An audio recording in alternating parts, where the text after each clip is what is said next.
Now, the Three Martini Lunch with Greg Corombos and Jim Geraghty. And welcome, everyone, to the Monday edition of the Three Martini Lunch. Along with Jim Geraghty of National Review, I'm Greg Corombos of Radio America. It's good to be back. Thanks to Greg Knapp for filling in for me for the first 3 days of last week. Hope you all had a wonderful Independence Day celebration and possibly even turned it into a 4-day weekend. We're brought to you today by ZipRecruiter.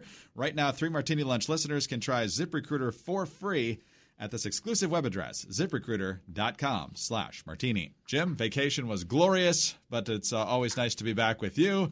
And we've got three significant martinis today. Not exactly the topic you want to discuss the first thing when you come back from vacation, but we've been kind of hoping for this indictment for a long time now, and it's finally here. So let's just dive right in. USA Today. Jeffrey Epstein, a billionaire financier, philanthropist, and registered sex offender, was charged with sex trafficking girls as young as 14 in a federal indictment unsealed Monday.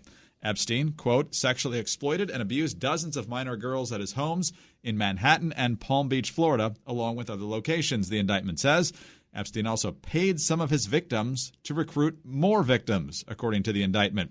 The charges, one count of sex trafficking and one count of sex trafficking conspiracy, stem from accusations dating from 2002 to 2005. He made his first court appearance today. This conduct, as alleged, went on for years, says Jeffrey Berman, U.S. Attorney for the Southern District of New York, at a news conference. Jim, this has political significance potentially because he pals around with a lot of political figures, some of whom have moral track records that are, let's just say, questionable, including President Trump, Bill Clinton, Kevin Spacey, Great Britain's Prince Andrew, among other friends and associates. So, Jim, we will find out what happens here. Everybody just assumes that we're going to get this avalanche of famous names revealed here. Maybe we will. Maybe we won't. Maybe we'll get a few. Who knows? But the fact that Jeffrey Epstein, who has, I think it's pretty clear, broken the law in about as despicable ways as you can, is finally facing the music here. Yeah, and this is probably going to be a massive headache for Alex Acosta, the current Secretary of Labor. He was the U.S. attorney who signed off on a deal that sentenced Epstein to 14 months in prison. Now, you might say, that's not nothing, but the scale of the crimes going on for years involving enormous amounts of young women, many of whom are underage. Look, this was, according to the indictments and according to the description by prosecutors, this was a wide-ranging and massive sex trafficking operation. Like, if this isn't the sort of thing in which they throw the book at you, what is the law on the books for? The argument from Acosta, which, by the way, this only came up very briefly in his confirmation hearing, was like, well, he became a registered sex offender. He did prison time. None of the girls had to testify. We considered that one to be a win.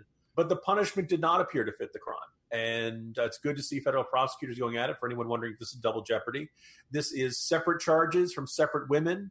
Again, look, Epstein has been friends with Trump for a long time. No indication that Trump was involved in any of these activities as far as we know. But Trump made a weird comment that he likes these beautiful women and he likes them even younger than I do or something like that, which was really kind of unnerving. At the very least raises the question of, what Trump had heard or things like that. And then the next point is that, Bill Clinton wrote on his private plane 26 times. If you're telling me that Jeffrey Epstein was running this rampant scandal, by the way, quite a few celebrities, being mentioned in connection to this, and Bill Clinton himself said, oh, no, I'm not going to partake of that. We'll see if this shakes out. But those of us with suspicious minds will not necessarily give Bill Clinton the benefit of the doubt. We will see how it shakes out. He's still entitled to a fair trial. But he did plead guilty to, other related crimes in this area. So I'm just glad the federal prosecutors get a second bite at the apple, so to speak. Possibility of a much longer and much tougher sentence. Justice has been delayed, but hopefully it will not end up being justice denied, Greg. Oh, that's exactly right. And the predictable thing that happened here, of course, is since there are people on both sides of the aisle that have ties to Jeffrey Epstein, the social media world is saying, oh, this is the end for Trump. Others saying, finally, Bill Clinton gets his comeuppance. Look, if you're associated with Jeffrey Epstein and you partook in this in any conceivable way, shape, or form, and you knew about it and didn't report it and perhaps were a client of some sort, I don't care what party you were in. I hope you get exposed and I hope you're going down. Yeah, take them all down. That's my attitude. I don't care if it's my favorite figures on the aisle. None of my favorite figures have been connected to this, but this really is unforgivable. Everyone involved had to know it was wrong. and let the chips fall where they may. And if it ends up having a lot of Republican figures going down for this, let them go down. If Acosta ends up looking like a fool because of this, let that happen. The most important thing here, Greg, is to bring justice for the victims, and hopefully that process is underway now.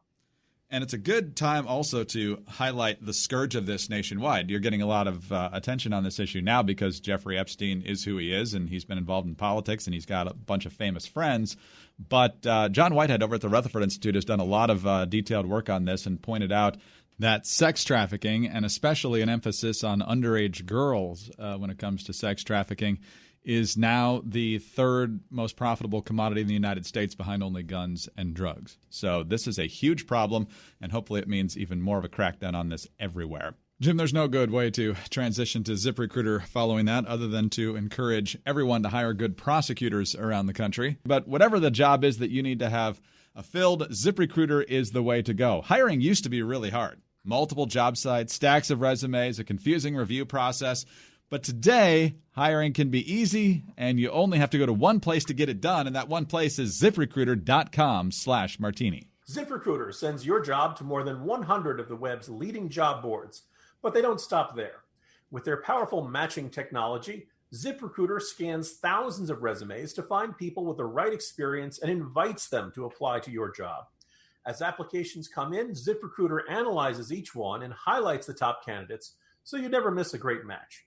ZipRecruiter is so effective that 4 out of every 5 employers who post on ZipRecruiter get a quality candidate through the site within the first day. And right now, 3 Martini Lunch listeners can try ZipRecruiter for free at this exclusive web address, ZipRecruiter.com/martini. That's ZipRecruiter.com/MARTINI. ZipRecruiter.com/martini. ZipRecruiter, the smartest way to hire. All right, Jim, let's move to our second good martini now here. And we don't know that this is exactly what's going to happen today, but we're really, really hoping that it is. And that's that the Democratic presidential field will not only get whittled by one, although if we stick around for the later part of the 3 Martini Lunch today, it might just be a wash. But it's one person that really had no business being in the race in the first place. So hopefully he'll go. And that's Eric Swalwell, the Democratic congressman from California. Fox News says the congressman from California and long shot for the Democratic presidential nomination will hold a news conference Monday afternoon at his campaign headquarters. The development comes 5 days after Swalwell abruptly canceled a July 4 campaign swing in New Hampshire, the state that holds the first primary in the race for the White House. And it comes as the congressman struggles in the polls and faces the possibility of not making the stage at the second round of the Democratic presidential primary debates later this month. Swalwell's campaign has been mum on the reason for the cancellation of the New Hampshire trip, and for the news conference, he's still active on his campaign Twitter account. So, Jim, we can dream. There's going to be, 26 if Swalwell stays and our third martini gets in. So Eric Swalwell seems to be having no impact whatsoever. He's taking up time on the debate stage, and I don't think too many people are going to miss him. I have a corner post about this, and, this is the guy who basically ran around the stage and said, pass the torch, during that second debate to Joe Biden. In some of his comments, he said, if elected, I'd be a president who'd have to live with the consequences of his presidency, a not so subtle shot at Biden's age. This was the guy who called for gun confiscation and suggests that if the people ever rebel, the federal government has nukes. I think it was Iowa Hawk who said, boy, as God is my witness, I thought nuking Oklahoma would be a winning issue in the presidential race. He also said that he's running to increase diversity. As a white man, but it's very important to have diversity.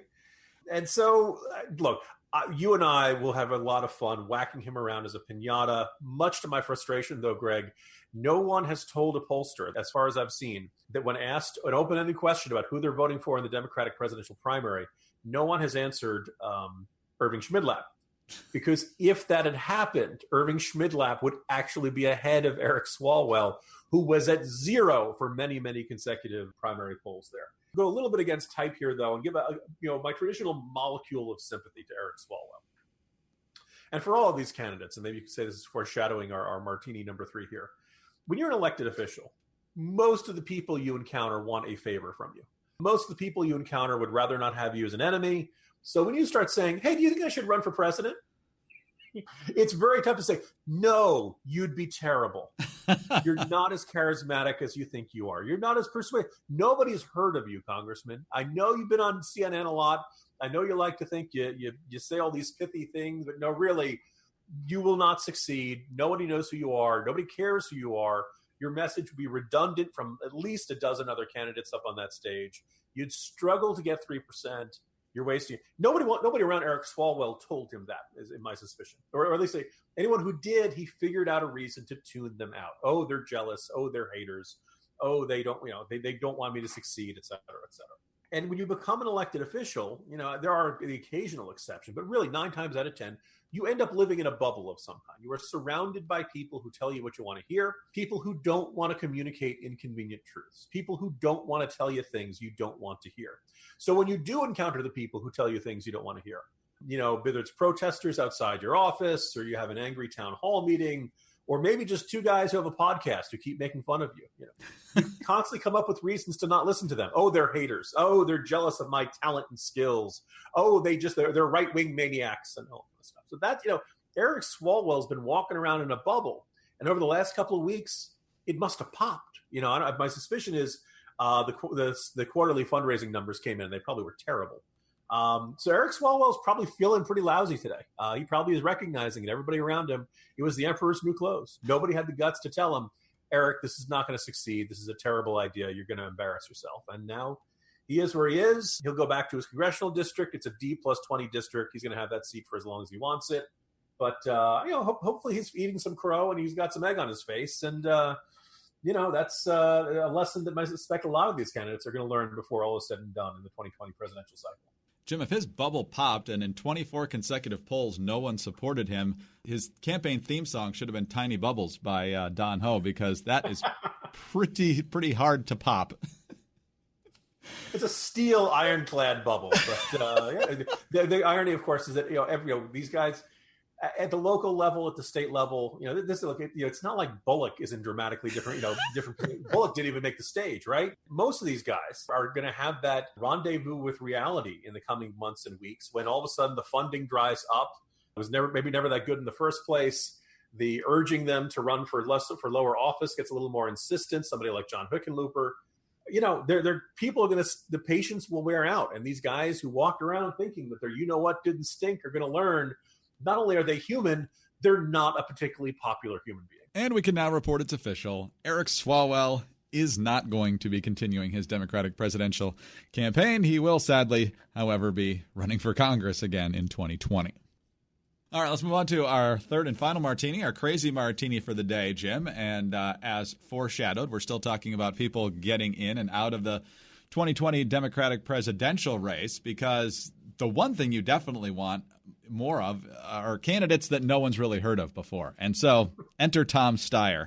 Unless you're really paying attention to people who donate to environmental causes, or if you watch a lot of cable news, you see that he's bankrolling the impeach Trump campaign. Every time there's a drib or drab from the Mueller report or something else, he immediately shoots another commercial saying this is the last straw, we've got to get rid of him, and so forth. So he announced earlier in the year, I believe, if I'm not mistaken, Jim, that he was not going to run for president. But given that the field is only 25 candidates deep at the moment, clearly there's room for one more. So bring on the Atlantic. The presidential campaign announcements may not be over yet, with the latest potentially coming from a person who'd ruled out a run just a few months ago. Billionaire investor Tom Steyer, who in the last decade has been both the top Democratic donor in the country and the prime engine for pushing the impeachment of President Donald Trump, appears ready to become Democratic candidate number 26. Last week in San Francisco, Steyer told staffers at 2 progressive organizations that he funds Need to Impeach and Next Gen America that he is launching a 2020 campaign and that he plans to make the formal announcement this Tuesday. Jim, wow. I know this is going to really shake up everything, and it's going to completely recalculate every other candidate's strategy. But what do you make of the odds that Tom Steyer is going to actually jump into this thing? Well, first of all, now we know where Eric Swalwell's supporter is going. Singular. The thing that I love is the thought that Steyer watches the 4 hours of debate the week before that. And he watches it all and he says, I just don't see my point of view represented. no one's willing to stand up for my principles and my ideas, because considering what Steyer's always stood for, both environmental stuff, Green New Deal, impeach Trump is the worst, yada, yada, yada. Classic San Francisco billionaire type. Steyer would have to look at his primary principle that was not represented up on that stage is that Tom Steyer should be president of the United States. That's the principle that he's running. Now, the interesting thing here is I just said everything I said about elected officials. Look, if you're a billionaire, you generally don't run into lots of other people saying, that's a terrible idea. You're an idiot. You're nowhere near as persuasive and charming as you think you are. Your success in business is not likely to translate into governing success. You're completely unprepared to be commander-in-chief, and this is a terrible idea. Or if they do, my guess is that in any given day, the percentage of people who Tom Steyer interacts with who work for him is probably pretty considerable. But if they don't work for him, they probably are dependent upon his grants to their nonprofits and things like that. So Tom Steyer is another guy who's walking around in a bubble, who really doesn't encounter anybody who's willing to pull him aside, a trusted friend who can say, I know you want this, but it's not going to go well. You're not well positioned for this. The one big difference for Tom Steyer is, look, when you're a billionaire, you can basically spend unlimited money. You don't have to worry about fundraising. You can do something like the John Delaney thing, where if you need to get in a certain number of donors for the president to qualify for the debates, you just say to people, hey, I'll donate $2 for every $1 you donate to my campaign. You can afford it. Your campaign is basically made of money. You want to put up TV advertising from coast to coast? You can afford to do it. You want to put up billboards all across Iowa and New Hampshire? You could afford to do it. Tom Steyer is not going to be the Democratic nominee, but he can make life more complicated for lots of other guys because he can just throw in a ton of resources, and that'll eventually, bring up his name ID and probably convince some percentage of people, hey, this is a guy worth supporting. He's saying the right things, yada, yada, yada. It's the same reason why Democrats were, at the time, terrified of Howard Schultz. It's not that Howard Schultz was likely to win the presidency, but as an independent and a billionaire, he's got a lot of money to spend, and a certain number of people would say, hey, you know what, I like that guy. I'm going to go vote for that guy.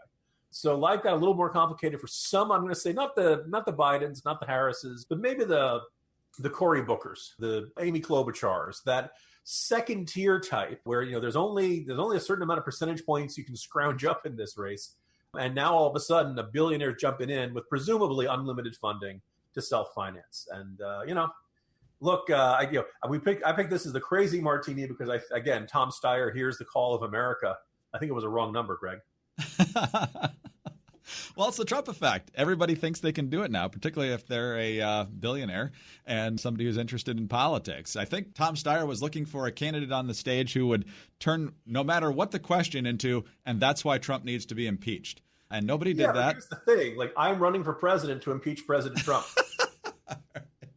Look, and by the way, Biden answered a question in that, what is the first thing you do as president? He said, I'd end Trump. Well, if you win the election, you did it. You're done with that part. You can move on to what you actually want to do here. But maybe that's Steyer's mentality. Vote for me. I will impeach Trump as president, which isn't really a presidential power. But hey, or alternately, maybe Steyer will just go with a very simple, easy to remember chant, something along the lines of lock him up. Could be. CNN, July 30th and 31st. I know you've completely cleared your schedule. Just found out this morning that CNN will televise the live lottery drawing for who gets into which debate. So, man, it's like the NBA draft. Exactly. B14, bingo. It's riveting. That's what you got to do to fill 24 hours of cable news these days. Jim, good to be back with you, and we'll do it again tomorrow. See you then. See you tomorrow, Greg. Jim Geraghty of National Review. I'm Greg Corombos of Radio America. Thanks for being with us today. Don't forget to visit our friends over at ZipRecruiter. Try it for free at ZipRecruiter.com/martini. And tune in again Tuesday for the next 3 Martini Lunch.